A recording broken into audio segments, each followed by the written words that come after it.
Le secret de la petite lumière qui n'aimait pas le noir. Dans la ville de la nuit, là où les étoiles étaient trop fatiguées pour briller, il y avait un enfant nommé Léon. Léon vivait dans une petite maison sombre.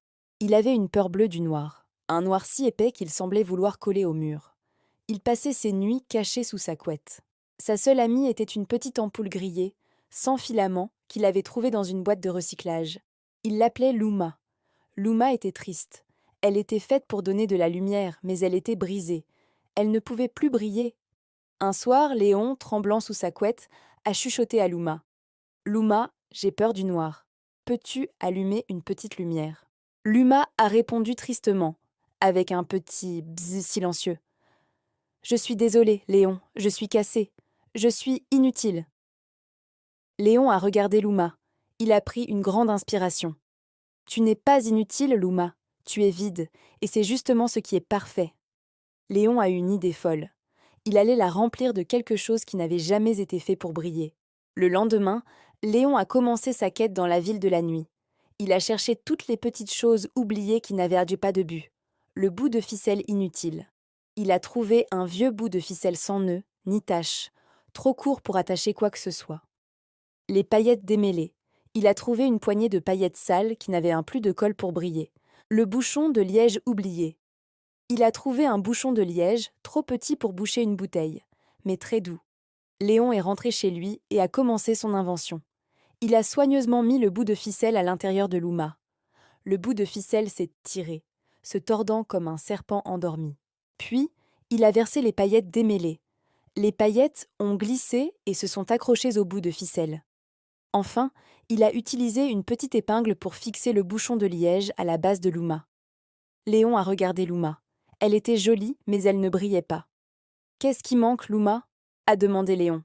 Luma a fait son petit bzzzt triste. « Il manque la magie que j'ai perdue. » Léon a eu une nouvelle idée, encore plus folle. Il a rapproché Luma de son visage et a soufflé très fort, un souffle chaud et plein de vœux à l'intérieur de l'ampoule vide. Le souffle de Léon a fait danser le bout de ficelle et les paillettes. Et là, un miracle doux s'est produit. Les paillettes, en frottant contre le bout de ficelle sous le souffle de Léon, ont créé de la micro-électricité statique. Luma ne s'est pas allumée comme une ampoule normale. Elle a commencé à scintiller d'une douce lueur verte et bleue. Luma est devenue la lampe du souffle. Elle n'était pas très puissante, mais elle chassait le noir.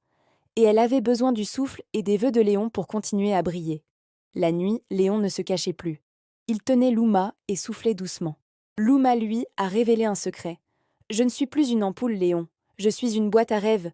Chaque fois que tu souffles et que tu fais un vœu, tu remplis le vide d'une nouvelle lumière. » Le maire de la ville de la nuit a vu la petite lumière qui brillait. Il a été tellement fasciné qu'il est venu voir Léon. « Léon, » a dit le maire, « tu as trouvé la seule lumière qui n'a pas besoin d'électricité. Quel est ton secret ?» Léon a montré sa lampe du souffle, faite de choses jetées et de rêves. Léon a enseigné au maire et aux habitants de la ville de la nuit que la solution à l'obscurité n'était pas de chercher de nouvelles choses parfaites, mais de donner une seconde chance aux choses que l'on jette. Ils ont commencé à chercher. Les vieux morceaux de verre sont devenus des prismes pour attraper les couleurs de la lune. Les petits papiers déchirés sont devenus des avions de vœux. La ville de la nuit a compris que l'utilité se cachait souvent dans l'oubli. Ils ont renommé leur ville la ville des vœux brillants. Et Léon est devenu l'enfant le plus fier. Il a appris que le vide n'est pas un manque, mais une place parfaite pour l'imagination. Sa plus grande peur, le noir, était devenu l'endroit où sa meilleure invention pouvait briller.